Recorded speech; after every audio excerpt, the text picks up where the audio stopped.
व्यासपीठावरील मान्यवर उपस्थित बंधू, आज खरं तर मुंबईकरांसाठी आणि भारतासाठी हा एक खूप महत्वाचा दिवस आहे. कारण का दोन वेगळ्या खूप मोठ्या घटना या देशात झालेल्या आहेत. एक खूप आनंद आणि अभिमान देणारी आणि दुसरी एक खूप दुःख देणारी. 26 तारखेला आपण संविधान दिन साजरा करतो. त्याच्यामुळे कार्यक्रमाची सुरुवात अर्थातच वंदनीय भारतरत्न डॉक्टर बाबासाहेब आंबेडकरांना वंदन देऊन, आदरांजली देऊन आपण सगळ्यांनी त्यांनी ज्या देशाला एक अतिशय उत्तम असं संविधान दिलं आणि एका अशा कुटुंबात त्यांचा जन्म झाला होता ज्याच्यात शिक्षण नव्हतं, समानतेचा विषयच नव्हता, पण स्वतःच्या कष्टाने, स्वतःच्या कर्तृत्वाने, कुठलाही कम्प्युटर नसताना प्रिन्स्टन युनिव्हर्सिटी, कोलंबिया युनिव्हर्सिटी अशा मोठ्या उच्चभ्रू कॉलेजेसमध्ये जाऊन स्वतःला एक ग्लोबल सिटीजन करून मराठी तो उत्तम बोलायचे, हिंदी उत्तम बोलायचे, पण अतिशय उत्तम इंग्रजी त्या काळात शिकून जग जिंकणारा या देशातला एक महान थोर पुरुष म्हणजे भारतरत्न डॉक्टर बाबासाहेब आंबेडकर. आपण अनेक वेळा खूप त्यांना छोट्या चौकटीत अडकवतो, हा माझा आरोप आहे आपल्या सगळ्याच नागरिकांना. कारण का अनेक वेळा मला परदेशात जायची संधी मिळते तेव्हा या जगामध्ये दोन भारताच्या पुत्रांबद्दल परदेशात गेल्यावर विचारलं जातं. एक म्हणजे महात्मा गांधी आणि दुसरं म्हणजे भारतरत्न डॉक्टर बाबासाहेब आंबेडकर. त्यामुळे त्या दोघांबद्दल भारतातही जेवढी आस्था, प्रेम आणि आदर्श आहे तेवढ्या जगातही आहे. त्याच्यामुळे माझी विनंती सगळ्यांना राहील की तुमच्या शिक्षणाच्या माध्यमातून ह्या दोघांनी जी दिशा आपल्याला दिली, जो विचार आपल्याला दिला या देशाचा विकासाबद्दल, ती गोष्ट आपण सगळ्यांनी फक्त काही ठरलेल्या दिवसात नाही पण आपल्या आयुष्यात, आपल्या कृतीतून, तुमच्या शिक्षणातून तो प्रसार आणि प्रचारमध्ये सातत्य आपण सगळ्यांनी ठेवलं पाहिजे. हा खरं तर माझा आजचा पहिला मुद्दा आहे. याचबरोबर 26/11 म्हणजे तुम्ही किती बुद्धिमान असला तरी शौर्य किंवा इंग्रजीत ज्याला फिअरलेस म्हणतात हेही असलं पाहिजे. आणि आज आम्ही सगळे मुंबईकर तुमच्या समोर उभे आहोत कारण ह्या मुंबईवर जेव्हा हल्ला झाला तेव्हा मीही मुंबईत होते त्या दिवशी. आणि आपल्या पोलीस यंत्रणेने जो त्याग केला हल्ला झाल्यावर, नाहीतर संपूर्ण मुंबई त्या दिवशी उद्ध्वस्त झाली असती. तर त्या महाराष्ट्राच्या संपूर्ण पोलीस यंत्रणेला मी मनापासून आभार मानते, आदरांजली आणि श्रद्धांजली अर्पण करते ज्या कुटुंबाने त्या दिवशी एवढा मोठा त्याग केला. त्याच्यामुळे आपली सगळी मुंबई वाचली. आणि तो फक्त महाराष्ट्र किंवा मुंबईसाठी नाही, जगासाठी एक काळा दिवस म्हणून 26/11कडे बघितलं जातं. आणि या कॉन्फरन्स करत असताना नेहमी ह्या दोन विचित्र म्हणजे एक खूप आपल्याला अभिमानाचा दिवस आणि दुसरा अतिशय दुःखाचा दिवस, पण याचा सुवर्ण मध्य साधून शेवटी आपल्याला पुढे जायचंय. त्या दोन्ही घटनेतून काहीतरी शिकून पुढे जायचंय हे ध्येय ठेवून कैलासवासी यशवंतराव चव्हाणांच्या विचाराचा वारसा हा ही संस्था पुढे नेण्याचा एक प्रांजळ प्रयत्न करते. आणि त्याच्यात तुम्ही जी साथ आम्हाला देता याबद्दल मी तुमचे आभार मानते आणि आज चव्हाण सेंटरमध्ये मनापासून आपल्या सगळ्यांचं स्वागत करते. आज माझ्याच्या आधीच्या भाषणांमध्ये सरांचं सेशन अतिशय उत्तम झालं. मी थोडंसं ते ऑनलाईन बघितलं, नंतर 26/11च्या कार्यक्रमाला मी गेले. पण आल्यानंतर मला फरीदाताई आणि बसंतीताई दोघी असं म्हणाल्या की फक्त त्यांचं दिवसभराचं 5 वाजेपर्यंत प्रश्नाचं आणि उत्तरांचं सेशन ठेवलं असतं तरी चाललं असतं. आणि इतके अतिशय उत्तम संवाद तो झाला. त्याच्यामुळे मी त्या दोघींनी सांगितल्यावर मी सरांना विनंती करेन की दरवर्षी आपण ही कॉन्फरन्स मुंबईत घेतोच, पण त्याचबरोबर का नाही इथे 600 लोकच येतात, त्याच्याहून जास्त आपण बोलूही शकत नाही. पण मी एक प्रस्ताव सुचवते आपल्या सगळ्यांना जर योग्य वाटला तर. सरांना पुढच्या वर्षी 2024 मध्ये महाराष्ट्रात रेव्हेन्यू डिव्हिजन 7 आहेत, तर का नाही आपण एखादा विषय घेऊन सगळ्या रेव्हेन्यू डिव्हिजन्समध्ये 7 कार्यक्रम घ्यायचे आणि त्याचा कन्व्हर्जन इथे व्हावा असं काही आपल्याला. म्हणजे जून टू नोव्हेंबर, जून, जुलै, ऑगस्ट, सप्टेंबर, ऑक्टोबर 5 महिन्यात 7 उपक्रम घ्यायचे आणि त्याचं कन्व्हर्जन आपण इथे घेऊन पुढच्या वर्षीची दिशा काय असावी, विषय काय असावा, असं काहीतरी धोरणात्मक काहीतरी करता येईल का, म्हणजे जास्त शिक्षकांपर्यंत आपल्याला पोचता येईल. तर जर सगळ्यांना मान्य असेल तर 2024 पासून, आणि आमची ही मोठी परीक्षा आहे ती मे पर्यंत संपेल, त्याच्यामुळे जून पासून म्हणजे फार वेळ मला असावा अशी माझी अपेक्षा नसावी. आता ते शेवटी मायबाप जनता ठरवणार की कुणी 5 वर्षासाठी पुन्हा कामावर ठेवायचं आणि कुणाला घरी पाठवायचं. पण मला तर तोपर्यंत तीही रणधुमाळी थोडीशी कमी झालेली असेल. त्याच्यामुळे जून पासून ऑक्टोबर पर्यंत आपण जर हा उपक्रम करू शकलो तर मला वाटतं पुढच्या नोव्हेंबरच्या, आणि तोपर्यंत विधानसभाही झालेली असेल ऑक्टोबर पर्यंत, म्हणजे जर तोपर्यंत सरकार टिकलं तर. पण त्याच्यामुळे तेही संपून पुढच्या नोव्हेंबरला शिक्षणाचे नवीन धोरण, त्याच्यामुळे एखादा चांगला विषय घेऊन आज मला वाटतं जर दिवसभरात तुम्ही चर्चा झाली आणि शेवटच्या सेशनमध्ये तुम्ही निर्णय घ्या. माझ्या मनात एक विषय आहे खरं तर, पण तो योग्य आहे, संयुक्तिक आहे का नाही. कारण की इथे बसल्या बसल्या जेव्हा मी सगळी भाषणं ऐकत होते, मला शिक्षणाच्या समोरचं सगळ्यात मोठं आव्हान आज आर्टिफिशियल इंटेलिजन्स वाटतं. शिक्षणात होणारे बदल, आणि तुम्ही सगळ्यांनी कम्प्युटर वगैरे ह्या खूप गोष्टींबद्दल आपण सगळे बोलला. माझा थोडासा ओल्ड फॅशन विचार आहे तुम्ही म्हणाल. माझा तंत्रज्ञानावर प्रचंड विश्वास आहे, विचार आहे, पण मला अजून शिक्षकाची जागा ही शिक्षकांनीच घ्यावी, ती कम्प्युटरनी घेऊन.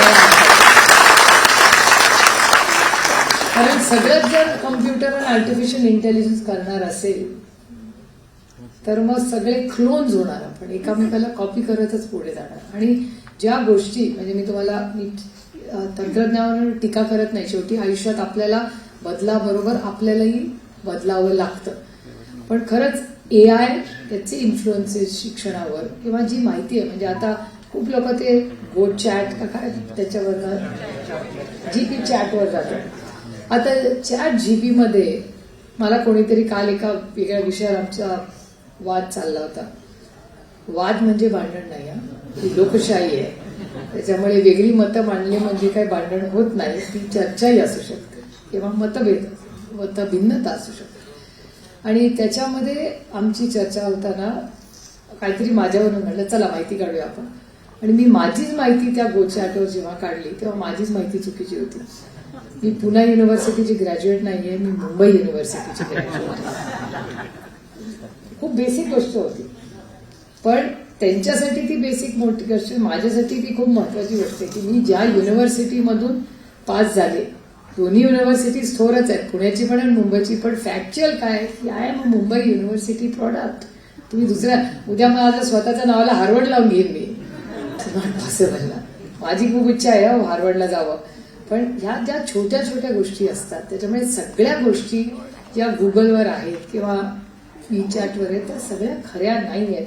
किंवा इन्फॉर्मेशन इज व्हेरी गुड, पण ती प्रोसेस करून, म्हणजे आत्ताच सरांनी ती 5 उदाहरणं सांगितली की पहिलीतला मुलगा आईवर विश्वास ठेवतो, दुसरा लगोरी खेळत असतो, त्याच्यामुळे 5वीचा मुलगा थोडीशी मारामारी भांडणं म्हणून तो ते मडकं फोडून, म्हणजे आपण जसं अजून मला आनंद वाटतोय की कुठली तरी मुलं अजूनही असले उद्योग करतायत, दगड मारून कैरी पडतेय.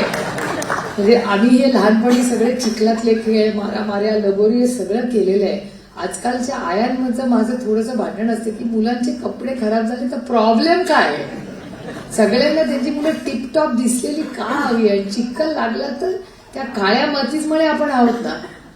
सगळ्यांची मुलं टिपटॉप दिसायला पाहिजे तर सर्फ आहे ना, जर कपतो गेला नाही चिखला तर सर्फचा धंदा कसा. विशेष सर्कल ना आपले सगळे स्टेक होल्डर्स आणि त्यामुळे ते टिपटॉप राहण्याचं जे खूप एक मोठं पागुलबुवा सगळीकडे झालेलं आहे. त्यामुळे पुन्हा एकदा मी टेक्नॉलॉजीकडे येते की टेक्नॉलॉजी ड्रिव्हन हे खरंच फ्युचर जरी असलं तर त्याच्यात शाळेचा रोल, शिक्षकाचा रोल, शिक्षकाची डिपेंडेबिलिटी, शिक्षण मेथोडॉलॉजी. आता मी सर तुमचाच उदाहरण घेते, तुमच्या आणि ताईंच्या दोन्ही व्हिडिओजमध्ये मला वेगवेगळ्या इनोव्हेटिव्ह मेथोडॉलॉजीज दिसल्या. म्हणजे मी बघितलं एक मुलगा, मला असं वाटतं तो घड्याळात कदाचित तुम्ही शिकवत असाल. मी अजून आमच्याकडे चिन्ह आहे म्हणून तेच उदाहरण घेते.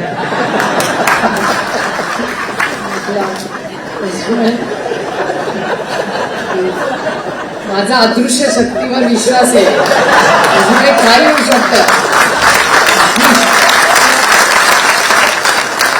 सायंटिफिक टेम्परवाली मुलगी आहे, त्याच्यामुळे माझी श्रद्धा आहे, अंधश्रद्धा नाही आहे. माझ्याबद्दल गैरसमज नसावे, पण आजकाल हा देश अदृश्य शक्तीवरच चाललाय. पण तरी शेवटी सायन्स विल इव्हेंच्युअली विन. त्याच्यामुळे काही झालं असेल, बागुलबुवा वगैरे येत असतात, पण शेवटी सायन्स, तंत्रज्ञान आणि लॉजिकनीच देश आणि जग चालतं. ते आता करू आम्ही 2024 मध्ये, ठीक. पण हा गमतीचा भाग झाला. पण तुम्ही जो प्रयोग केलेला पाहिला, त्याच्यामध्ये तुम्ही साधी एक रिबन वापरली होती, खडू वापरला होता. मला त्या खडूच्या विरोधात का हा राज्य आणि देश चाललाय? सगळ्यांना तो ऑटोमेटेड सगळं पाहिजे. म्हणजे खडू, रब, हे सगळ्यामध्ये गंमत आहे हो. मी अजून माझ्या डायरीमध्ये पेन नाही वापरत. मी अजूनही इरेझर आणि पेन्सिल लावते, कारण का मला ते पेननी खोडलेलं आवडत नाही, कारण का माझे अनटायडी दिसतं. पण ह्या ज्या छोट्या छोट्या गोष्टी आहेत, ह्या असल्या पाहिजेत, असं माझं थोडंसं ओल्ड फॅशन मत आहे. आणि मला नेहमी असं वाटतं की शिक्षक कोण असतं ना, त्याच्यावर मुलं शिकतात.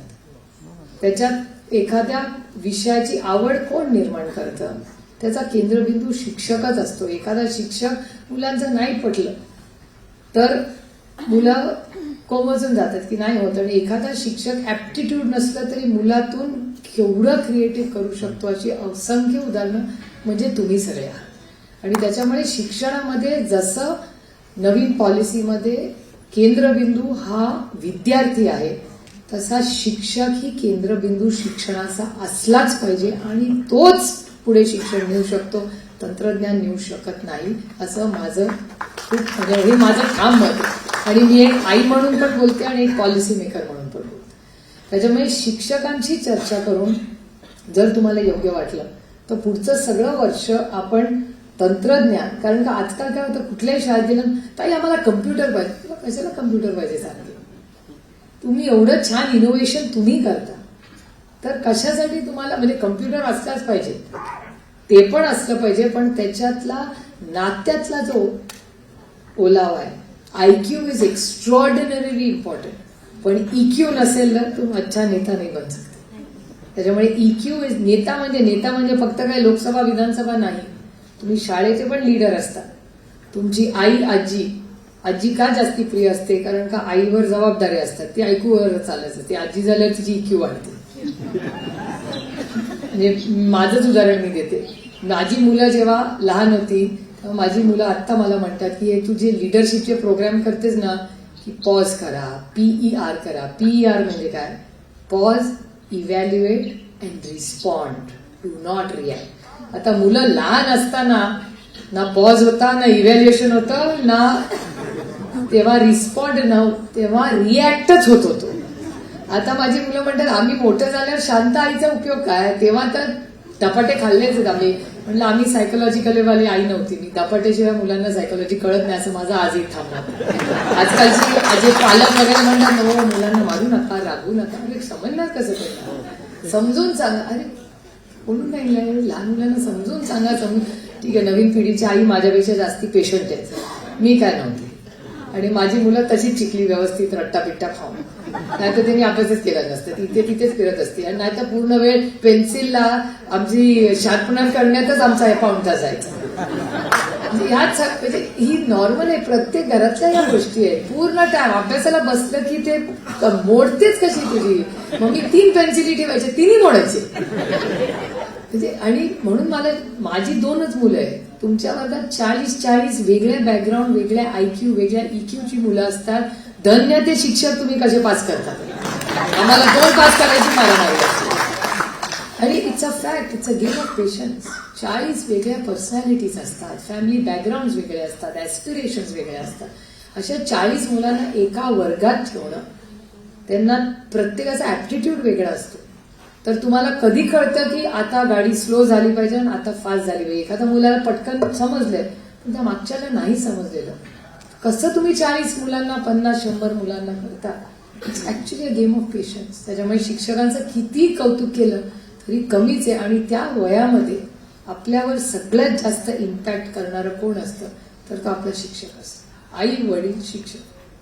म्हणजे आम्ही तिघी योगायोगाने आज आम्ही इथे बसल्यावर आत्ताच आमच्या तिघीचं लक्ष आलं की फरीदाताई, मी आणि बसंती रवाडे, यात आम्ही तिघी एकाच शाळेच्या. Saint Columba high school.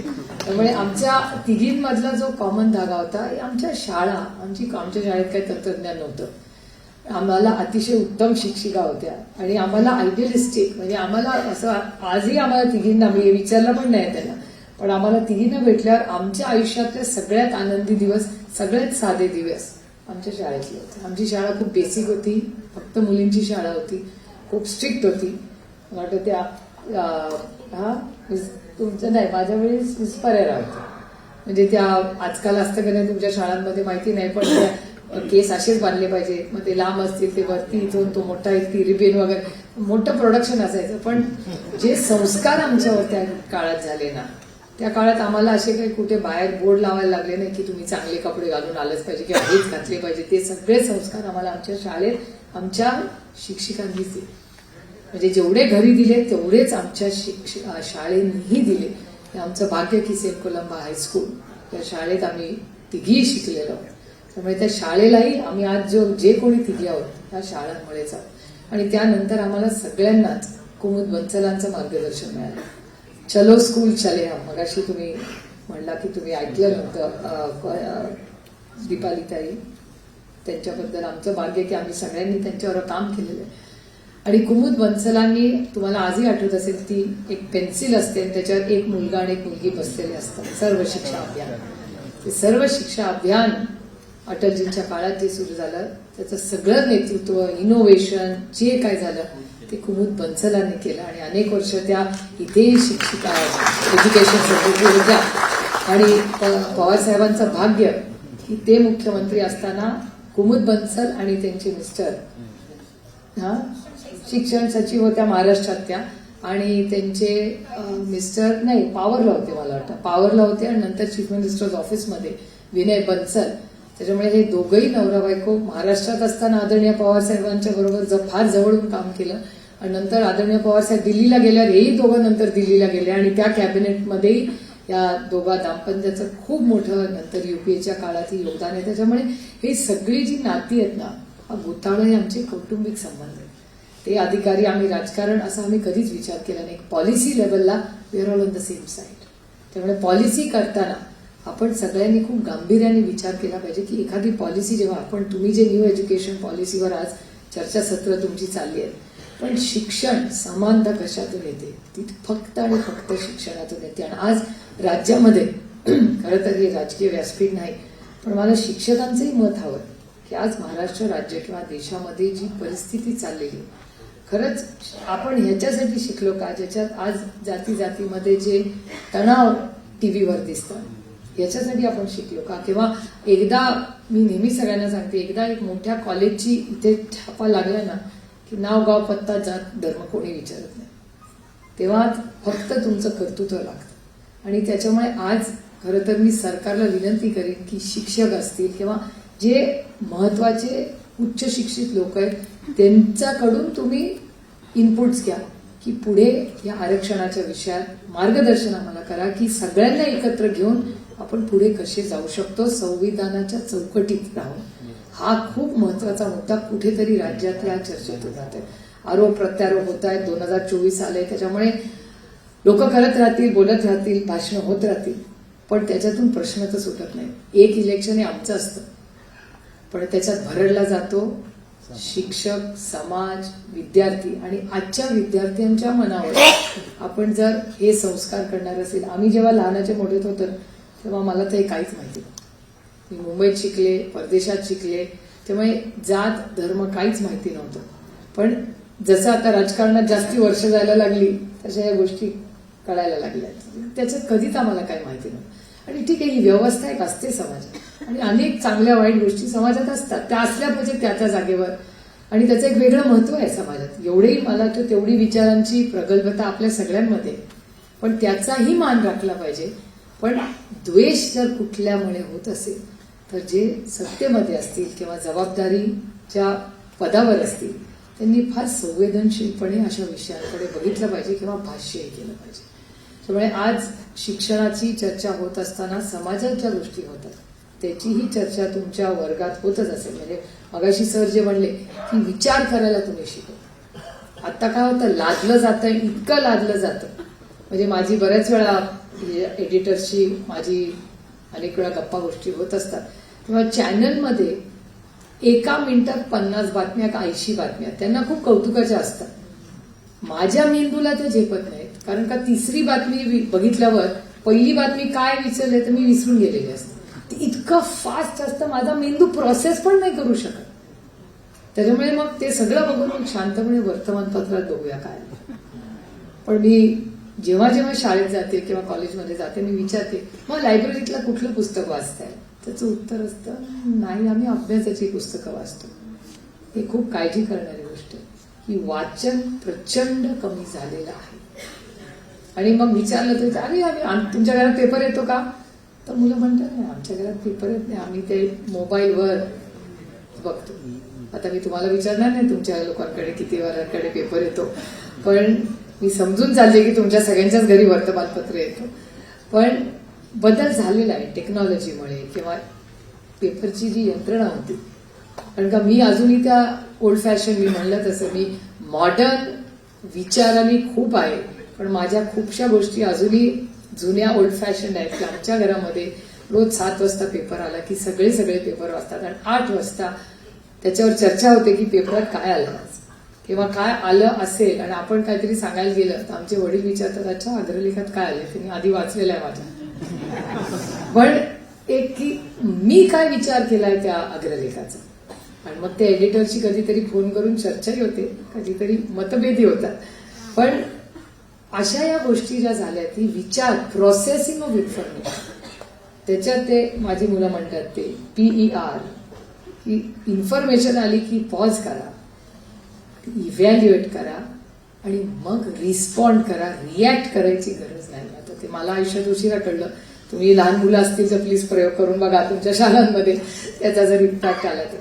पण ह्या सगळ्या नवीन तंत्रज्ञान, नवीन टेक्नॉलॉजी, या सगळ्या गोष्टींचा उपयोग तुम्हाला कसा होईल त्याच्यासाठी मनमोकळेपणे चर्चा इथे व्हावी, याच्यासाठी आम्ही दरवर्षी हा कार्यक्रम घेतो. त्यामुळे पुढच्या वर्षी AI वर तुम्हाला जर घ्यायचं असेल तर एक टेक्नॉलॉजी डिटॉक्स कसं होईल. मी आजकाल एक माझ्यावर प्रयोग करते, मी मोबाईलसारखा हात लावत नाही कारण इट इज अ डिटॉक्स. मी माझ्या आयपॅडवर कमी गोष्टी बघायला प्रयत्न करते, इट इज अ डिटॉक्स. पण मला ते करावं लागतं कॉन्शियसली, आता पटकन हात जातोच की मोबाईलवर काय चाललं. त्यामुळे ते कॉन्शियसली करायला जाते, कारण का मी ऍप्लिकेशनच करत नाही. म्हणजे माहिती आली तर ऍप्लिकेशन करा, वाचा आणि कामाला लागा. It's not the way. त्यामुळे तुम्हीही जे तंत्रज्ञानावर एवढ्या डिपेंडन्सी देताय, मला फक्त तुम्हाला विनंती आहे की AI त्यामुळे काय काय आपल्या आयुष्यात बदल होणार आहेत आणि शिक्षणातले बदल मला त्याच्यापेक्षा जास्ती त्याच्यात मात्र याचा गांभीर्याने विचार करा. आणि इथे बसलेले असताना मला आणि एकच सुझाव देऊन माझं भाषण संपवणार आहे की आपण इथे एक महिला आणि एक पुरुष शिक्षकाला इनोव्हेशनसाठी आपण त्यांचा कौतुक सोहळा करतोय. जर सगळ्यांना मान्य असेल तर मला 2 नवीन त्याच्यात अवॉर्ड्स सुचवायचे की स्पेशल नीड्स, म्हणजे अनेक संस्था अशा जिथे टीचर्स जे स्पेशल नीड्सच्या मुलांसाठी काम करतात. बसंती रॉय मॅडमनी मला आताच सुचवलं की आपण त्याच्यात का नाही, तर पुढच्या वर्षीपासून जर सगळ्यांना मान्य असेल तर जो शिक्षक किंवा म्हणजे शिक्षक किंवा संस्था जसं तुम्हाला योग्य वाटत असेल तर स्पेशल नीड्सच्या मुलांसाठी कोणीतरी नवीन इनोव्हेटिव्ह काही करत असेल तर ह्याच्याबद्दल आपण काही अवॉर्ड देऊ शकतो का, ह्याचा एक विचार आपण करावा.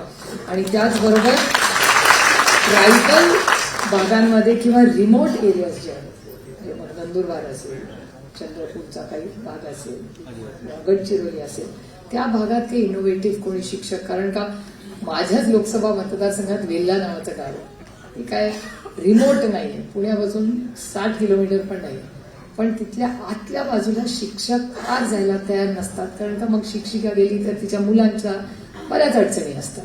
पण मग अशा गोष्टी जर पुणे जिल्ह्यासारख्या ठिकाणी होत असतील तर गडचिरोली, नंदुरबारमध्ये काय होत असेल.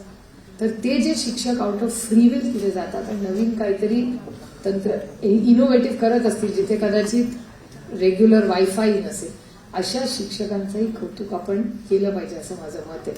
तर एक ट्रायबल एरियात कोणीतरी इनोव्हेशन केलेलं, त्यानंतर स्पेशल नीड्सचं, आणि आपण बाकीचं जे करतो तर असं जर एक 6 अवॉर्ड्स आपण म्हणजे 4 वाढवता आले तर त्याचा एक विचार आपण सगळ्यांनी करावा. आज आपण इथे आणखी एक विषय राहून गेला की सर तुम्ही म्हणाला अंगणवाड्यांबद्दल तुमच्या भाषणामध्ये तुम्ही असं तुमच्या भाषणात म्हणलं की ऑक्सफर्डला वगैरे जाऊन लोक येतात आणि त्यांचे पेपर्स होतात इथे भारतात तसं काही होत नाही त्याच्यामुळे मॉडर्न पेपर्स आणि त्याच्यासाठी एक यंत्रणा जर तुमच्या सगळ्यांची तयारी असेल तर तुमच्या सगळ्यांच्या मार्गदर्शनातून आपण एक यंत्रणा सुरू करू कारण का रेकग्नेशन कुठून येतं रेकग्नेशन कुठून तरी म्हणजे सरकार जर करत नसेल तर हे इनोव्हेशन आपण कशाला सरकार सरकार करेल ते ब्रिज आणि मेट्रोमध्ये इतके व्यस्त आहेत की त्यांना शिक्षणाला जीआर सोडून दुसरं काय करायला वेळच नसतं रोज नवीन जीआर त्यामुळे माझं तर सरकारची रोज भांडण असतं म्हणजे ते जीआर बंद करावं शिक्षणाला सुरुवात करा त्याला प्राधान्य द्या मी त्या रोजच्या जीआरच्या विरोधात होते पण मला असं वाटतं की शिक्षण हा एक खूप सिरियस विषय आणि त्याच्यासाठी जर मॉडेल पेपर्स किंवा यंत्रणा त्याचं काही तुम्ही म्हणता तसं ते जर जे चंद्रपूरमध्ये काम झालं गडचिरोलीमध्ये काम झालं ते करून महाराष्ट्र सरकारकडे ते नेणं त्याच्यावर ते पुढे काय ऍक्शन घेता येईल का त्या सगळ्याची जबाबदारी मी घेईन त्याच्यामुळे पण त्या पेपर्स करणं त्याला त्याची मेथडॉलॉजी काय असेल I am not the domain expert you are the domain expert त्याच्यामुळे तुम्ही एक 4-5 लोक जर एकत्र आलात तर एक मॉडेल कशी तयार करायची ते पेपर्सकडे त्याची यंत्रणा काय असावी माझी प्रथमलाही विनंती राहील माझ्या शिक्षणाच्या एक्सपिरियन्स अनुभवापेक्षा त्यांची क्रेडिबिलिटी खूप जास्त आहे त्याच्यामुळे प्रथम आणि आपण सगळे मिळून जर ह्याच्यात एक वेगळी यंत्रणा पॅरल आणि आपल्याला पॅरल म्हणजे काय कुणाच्या विरोधात नाही येते एक अशी काहीतरी अकॅडमी टाईप आपण करूया ज्याच्यात हे अकॅडमिक काम एका ठिकाणी रिसर्च ठेवलं जाईल तशी गोखले इन्स्टिट्यूट गोखले इन्स्टिट्यूटमध्ये अतिशय उत्तम काम होतं तर का नाही आपण गोखले इन्स्टिट्यूटला विचारायचं अजित रानडे आमच्या सगळ्यांचे फार जवळचे मित्रही आहेत आणि चव्हाण सेंटरचे वेल विषय आहेत मला वाटतं गोखले इन्स्टिट्यूट किंवा अशा कोणाशी चर्चा करून जर आपल्याला पुढे हे काम समजा गोखले इन्स्टिट्यूट मध्ये पार्क केलं आणि तिथून ते सरकार दरबारी गेलं तर अशी काही यंत्रणा आपल्याला सेटअप करता येईल का त्याच्यासाठी मी स्वतः प्रयत्न करीन खूप चांगली तुम्ही सूचना दिली आज इथे आल्यानंतर एक पुणे जिल्हा आणि वर्धा जिल्हा माझ्यासाठी फार जिव्हाळ्याचा मी दरवर्षी 2 वेळा वर्ध्याला जाते मी सेवाग्रामला जातेच पण माझ्यावर विनोबाजींचं आणि माझं काहीतरी प्रेमाचं नातं आहे मी विनोबाजींना कधी भेटले नाही पण पावनार आश्रमला वर्षातून 2 वेळा मी जाते कारण का तिथे गेल्यावर काहीतरी एक वेगळी शांतता ऊर्जा एक काहीतरी नवीन विचार दरवेळेस मिळतो मला आणि त्याचबरोबर गाठी भेटी होतात अनेक त्या भागातल्या ज्यांनी गांधींबरोबर काम केलं विनोबाजींबरोबर काम केलं संघर्ष केला आणि ज्याच्यामुळे आज आपण या देशात मोकळा श्वास घेतो त्या काळातल्या त्या पिढीचे असंख्य लोक जे आज 80-90 वर्षाचे पण ती जिद्द आज आहे अशी अनेक कुटुंब आजही वर्ध्यामध्ये काम करतात आणि गांधी हॉस्पिटल आहे सेवाग्राम ह्या सगळ्यांची माझे फार कौटुंबिक संबंध आहेत आणि माझ्या राजकारणात आणि समाजकारणात जर एखाद्या जिल्ह्याचं खूप मोठं योगदान असेल कैलासाचे यशवंतराव चव्हाणांनंतर तर ते वर्ध्याचं आहे मी अनेक वेळा पक्षाला गंमत म्हणून सांगते की कधीतरी संधी मिळाली तर वर्ध्यातून मला लोकसभेला जायला आवडेल पण कारण तिचं इमोशनल अटॅचमेंट म्हणजे माझी कर्मभूमी ही बारामतीच असणार आहे पण वर्ध्याचं आणि माझं आणि त्या मातीचं काय नातं आहे मला माहिती नाही मला शब्दात हे सांगता येणार नाही ते माझ्या मनात आहे आणि ती वर्षातून 2 वेळा माझी गाडी तिथे जातेच वर्ध्याला त्याच्यामुळे अनेक जिल्ह्यांमध्ये वेगळ्या वेगळ्या गोष्टी होत राहतात आणि आम्ही तुम्हाला जे बॅग दिलेली आहे सगळी कंटेंट त्याच्यात एक संविधानावर छोटीशी पुस्तिका आम्ही काढली ती जरूर वाचा आणि फीडबॅक फॉर्म दिलाय का नाही मला माहिती नाही पण फीडबॅक फॉर्म आपल्याला जर दिला नसेल तर मला वाटतं तो गुगल करून सगळ्यांना प्लीज पाठवून द्या की कॉन्फरन्स बघा सगळ्यांचा वेळ महत्वाचा असतो तो बुमबुमवाला येतो ना माणूस त्याचाच वेळ महत्वाचा नसतो सगळ्यांचाच वेळ महत्वाचा असतो त्याच्यामुळे मला बुमबुम म्हणजे लालबत्तीवाले येतात आता मोदीजींनी ती पण काढून घेतली तो भाग वेगळा सायरन राहिलाय अजून पण माझी तुम्ही खूप विश्वासाच्या नात्याने खूप वेळ देऊन मुंबईपर्यंत संपूर्ण राज्यातून आलाय त्यामुळे इथून गेल्यानंतर तुम्हाला नवीन काहीतरी मिळालं तरच येण्यात गंमत आहे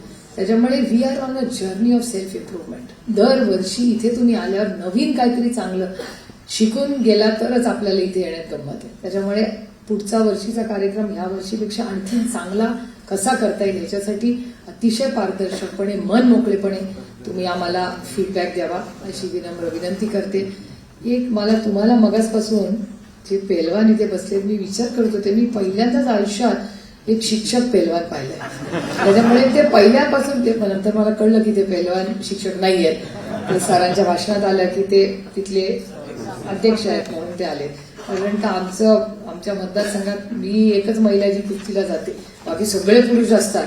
नंतर मला अशी वाटायचं की आता काय जायचं नाही जायचं. मी म्हणलं जाने तो यार, सोशल चेंज ये भी मेरा स्टेक होल्डर आहे. त्याच्यामुळे मन माती मनगट, राईट. त्याच्यामुळे आता कुस्तीमध्ये आता हळूहळू जास्त जाते, त्याच्यामुळे मजाही येते. आणि मला वाटत नव्हतं की ती दंगल मी गंमत म्हणून बघत होते, माझ्या आयुष्यातच एक दिवस दंगल येईल. आता ठीक आहे, आता मन, माती आणि मनगट. आता आम्हाला माती आणि मनगट लागत नाही, आता मन आणि मेंदूच लागतोय आता तिथे. तो वापरून प्रयत्न करतोय लढायचा. पण तुमच्या सगळ्यांच्या आज प्रयत्नातून आणि सगळी चव्हाण सेंटरची टीम त्यांनी आज एक अतिशय सुंदर असा कार्यक्रम इथे आयोजित केला. त्याबद्दल मी सगळ्या टीमचे मनपूर्वक आभार मानते.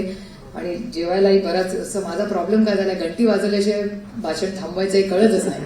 तुम्ही तरी 40 मिनिटं आलेत, आमचं काही नसतं, आम्ही कुठेही फिरून फिरून भाषण करू शकतो. त्याच्यामुळे बेल कोणी वाजवली नाही, पण घड्याळ सांगितलं, अभि घडी से अभी भी नाता आहे. त्याच्यामुळे घड्याळात बघितलंय. तुम्हालाही जेवणाची आला बराच उशीर झालाय, त्याच्यामुळे उशीर झाल्याबद्दल मनापासून दिलगिरी व्यक्त करते. पुन्हा एकदा सगळे आपण आज उपस्थित आला. फेलोशिपची ही माहिती सगळी वेबसाईटवर आहे. आज अनाऊन्स करणार आहेत फेलोज, त्याची आज खूप उशीर झाला, त्याच्यामुळे दुसरं कोणाला तरी सांगा फेलोशिपची माहिती झालं. पण पवार साहेबांच्या नावाने आम्ही एक इन्स्पायर फेलोशिप, त्यांचं जेव्हा सहस्त्र दर्शन तुमच्या सगळ्यांच्या प्रेमाने आशीर्वादामुळे झालं, त्या सहस्त्र दर्शनात दुसरं काही करण्यापेक्षा आम्हाला असं वाटलं की एक फेलोशिप सुरू करावी. त्याच्यामुळे ऍग्रिकल्चर, कल्चर आणि एज्युकेशन अशा 3 आम्ही फेलोशिप्स केलेल्या आहेत. त्याची माहितीही तुम्हाला सगळ्यांना पाठवू आम्ही. आणि दरवर्षी नवीन प्रयोग जे शिक्षणात होत आहेत किंवा कल्चरमध्ये होत आहेत, लिखाणात कोणी करतंय, कोण लेखक करतंय, कवी करतायत किंवा ऍग्रिकल्चर ह्याच्यात काही होत असेल तर त्याच्याबद्दलही आम्ही पुढे काम करतोय. त्याच्यातही तुमचं सहकार्य आणि मार्गदर्शन असावं. पुन्हा एकदा सर आपण आलात, तुमचं सेशन पुढच्या वर्षी तुमचे 7 दिवस मी मागून घेते, आपल्याला शक्य असेल तर वर्षभरात. पण या शिक्षणासाठी जे स्वप्न कैलासाचं यशवंतराव चव्हाणांचं होतं, जे समतेचं होतं, महाराष्ट्राच्या विकासाचं होतं, ते पूर्ण करण्यासाठी आपण आमच्या या उपक्रमात आज आला. त्याबद्दल तुमचे मनपूर्वक आभार मानून आपली रजा घेते. जय हिंद, जय महाराष्ट्र. एबीपी माझा, उघडा डोळे बघा नीट.